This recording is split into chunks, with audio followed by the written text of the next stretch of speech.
Halo semuanya, sebelum teman-teman mengisi kartu rencana studi, teman-teman harus mengisi dulu biodata teman-teman. Nah, dalam mengisi biodata, paling tidak dibutuhkan dua dokumen. Dokumen yang pertama ada ijazah, dokumen yang kedua ada kartu keluarga. Nah, kalau dua dokumen ini telah disiapkan, teman-teman bisa mengikuti langkah ini.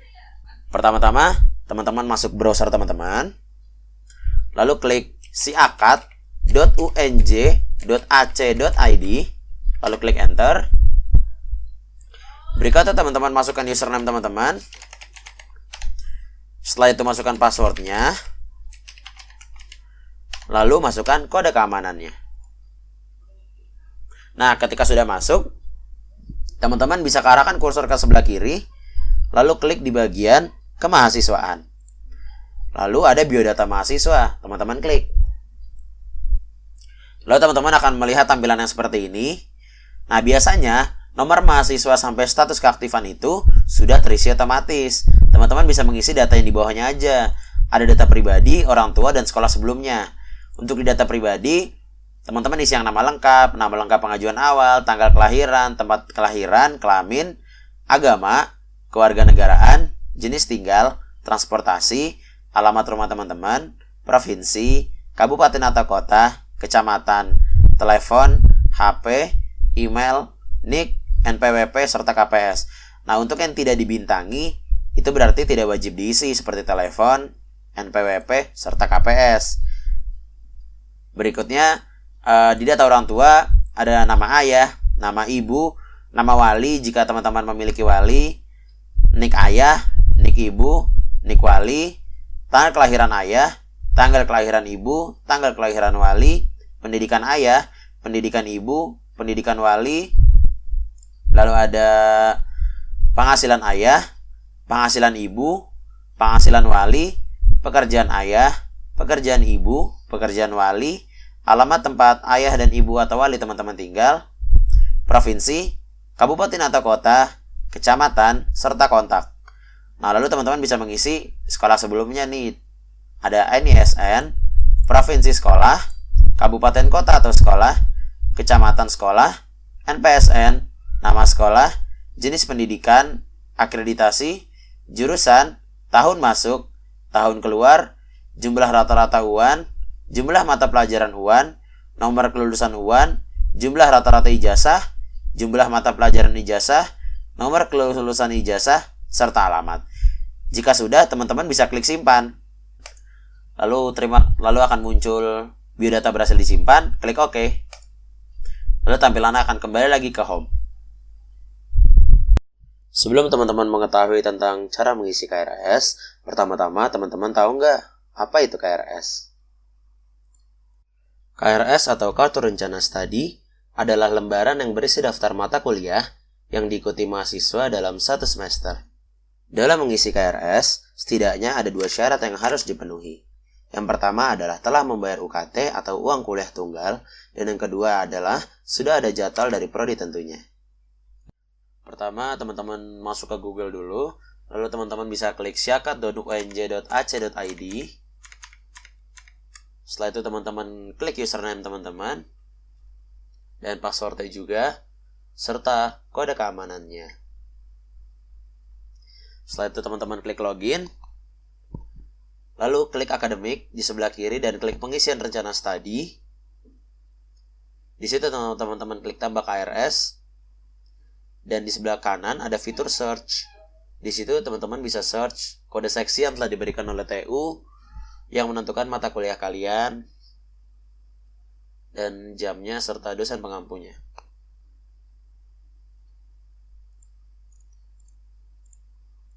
Lalu tunggu sebentar. Setelah teman-teman tunggu, arahkan kursornya ke sebelah kiri dan klik tambah KRS. Lalu akan muncul KRS MK berhasil disimpan atau mata kuliah berhasil disimpan. Lalu teman-teman ulangi lagi step tadi untuk menuliskan semua mata kuliah yang diberikan TU.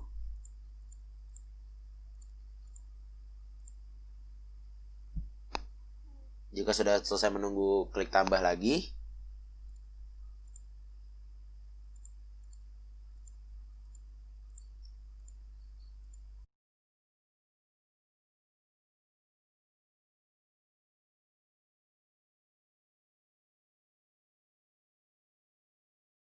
Jika sudah selesai, klik kembali ke KRS. Nah, lalu mata kuliah yang teman-teman telah tambah tadi sudah ada di KRS teman-teman. Nah, jika ada mata kuliah yang bentrok atau tidak sesuai, seperti yang telah ditampilkan, teman-teman bisa hapus salah satunya. Lalu klik OK. Setelah itu, teman-teman bisa langsung klik yang kanan atas, lalu klik logout.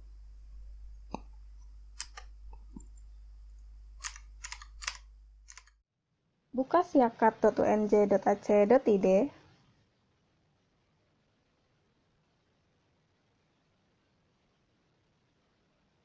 Masukkan NIM,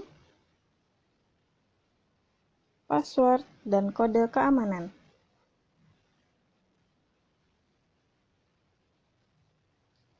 Klik garis 3 di atas kiri, dan klik akademik. Setelah itu, klik pengisian kartu rencana studi. Scroll sedikit ke bawah, lalu tambah KRS. Untuk pengisian KRS, TU akan memberikan kode seksi untuk setiap mata kuliah. Ketik kode seksinya,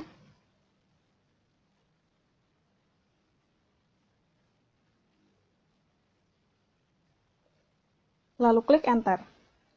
Tunggu beberapa saat.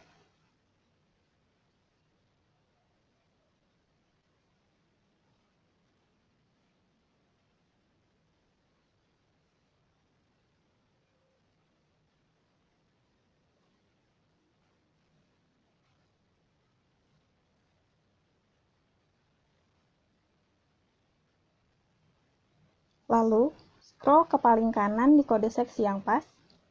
Pastikan memilih matkul yang sesuai dan cek kembali jadwal dan tempat kelas pada kolom paling kanan untuk menghindari jadwal kelas yang berbenturan atau berbarengan. Lalu, kembali ke sebelah kiri dan klik tambah.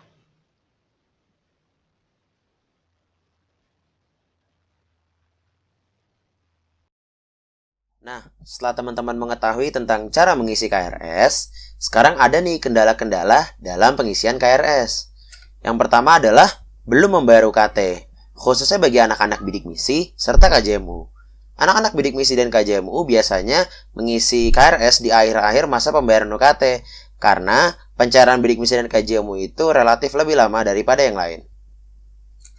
Yang kedua, tidak dapat kelas. Nah, perihal tidak dapat kelas ini, kita ambil contoh aja, ada 60 mahasiswa, sedangkan satu dosen atau satu matkul hanya bisa 50 mahasiswa. Jadi, ada 10 mahasiswa yang tidak dapat kelas.